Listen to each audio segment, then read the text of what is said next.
Dalton Pence, Locked On Louisville. We have already covered the Big 12 wants Louisville. They are a very profitable property. You have made it clear the ACC is a sinking ship and the Big 12 is a very good location to go when the Big 10 and the SEC are likely not on the table. What makes the Big 12 the perfect landing spot for Louisville from your standpoint?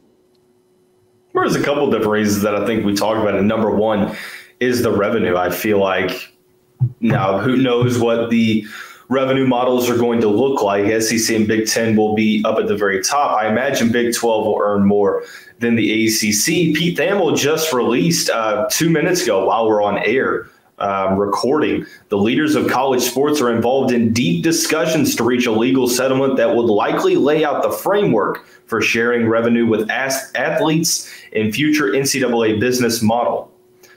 So again, things are happening. That whole Michael Scott meme, OMG, it's happening. Like things are going. And that's one thing is you don't want to get caught, red-handed without a plan in place. So I think Big 12 represents sort of like a life raft.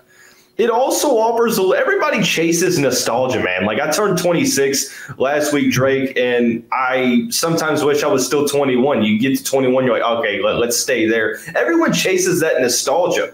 People love the old Big East rivalries. I mean, the opportunity to get to play Cincinnati every year, not to mention Scott Satterfield, West Virginia, I mean, you name it. And then playing in Allen Fieldhouse against Kansas, playing against Houston, who Louisville has played in the past in some high-profile games, and then Baylor in the what would have been Scott Drew battle. Yeah. But I mean, it makes a lot of sense. I think it's neat to think about, sort of like when we got into the ACC, like the idea of playing North Carolina and Duke was cool. It's new. So I think that the possibilities there give a lot of encouragement. But there's a lot of reasons why this will make sense.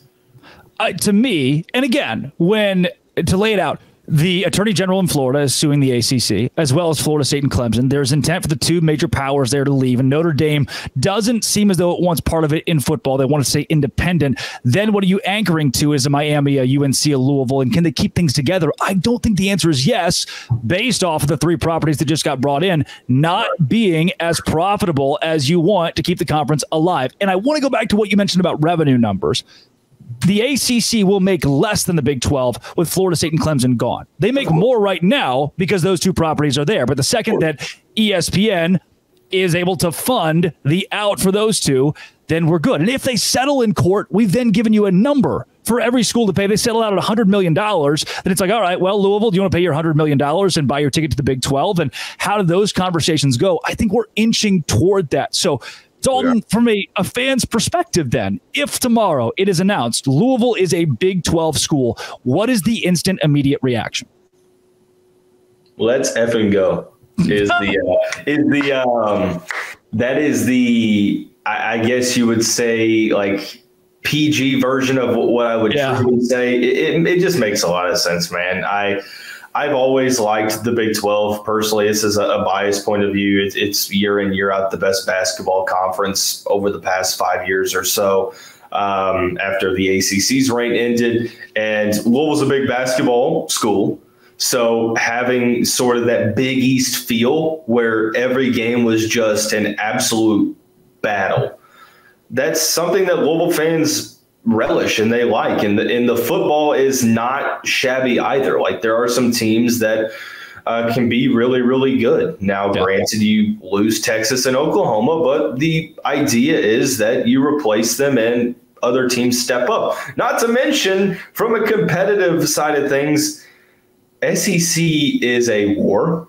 Big Ten is a war. Louisville would have a better chance of long-term sustained success football-wise in the Big 12 than I'd rather go 9-3 in the Big 12 than 6-6 every year in the SEC. Like, I understand why my Kentucky friends out there are like, oh, we're in the SEC. You go 6-6, 7-5 every year. That cannot be fun to you. Right. That cannot be fun. On good years, I should put out there. On good years, they go 7-5. I mean, yeah, you have your occasional 10-2, and everybody throws a Super Bowl party. Right. But I mean, it's fun. It's meant to be fun. If we're getting our tails kicked in every single game, what's the fun in that? I understand more revenue might mean more of a competitive advantage, but the idea is that the Big 12, you have your SEC and your Big 10 right here, and the Big 12 is like right here, and the ACC and company are down here. So instant reaction, long story short, man, is let's effing go. Yep. Dalton, as we close it out, the idea that because you're a Big 12 team, makes your school less money than the SEC and the Big 10 is never going to personally affect you. You don't get any of that money. That is one thing that I've tried to stress so much, even as a fan of a Big 12 team, is that, tomorrow when I hear that Washington's going to the Big 10 and their fan base goes, oh, well, now our revenue is going to skyrocket. You're not going to see that. You don't get the money. You're just going to a conference where you might get dropped in football. Louisville in the Big 12, is it more money than the ACC? Yes. And you're going to have a damn good time watching the football team play on Saturdays against Texas Tech, Arizona, or Oklahoma State. That, to me, makes it all worth it. Even if the money's not there, it's probably not going to affect you that much. That's Dalton Pence from Locked On Louisville. Dalton, any closing thoughts?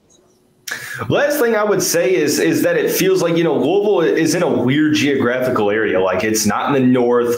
It's not in the south. It's really not even in the Midwest. It's sort of in that little small pocket of what we consider to be the Ohio Valley. Yep. Like, I don't know what it is, but for me, like, people don't think of Louisville as the South. So SEC sort of feels forced. Now, this is just completely just off the wall. No information, just truthfully my personal thoughts. People don't think of Louisville as the South. People think of Louisville as the North. I feel like the Big 12 are teams like Louisville, West Virginia, blue collar, Cincinnati, blue collar. There you go. That's a way to. I mean, the Kansas teams. You have the Texas teams like Baylor and Tech, Houston, Iowa State. The list goes on. Schools that it feels like Louisville fits in with. It doesn't really. Louisville's not an academic, prestigious university. Love my university, but it's not like a prestigious Big Ten school like Northwestern, and it doesn't feel like a Southern school like an SEC team. So it just makes sense. It feels like you find your groups in school, and I'm going to sit at that lunch table over there with the Big 12. I love it. Yay! You could have said so. You want to sign that? Do we sign the paperwork now? Is that what the whole episode was about? Like, you were introducing people to the nation. If this is the #1 Big 12 podcast, I expect some literature and documentation for me to sign right now, because 100%. And I have Alex Dono of Locked On Canes tomorrow talking about Miami, because they're the top of the Big 12 wish list. And I think that conversation is going to go very differently for my listeners tomorrow. That's Dalton Pence, Locked On Louisville, Drake Toll of Locked On Big 12 here. Thanks for making our show as your first listen every single day. This has been, and always will be, Locked On. Again, thanks for making these your first listen every single day. Louisville and Dose Grande.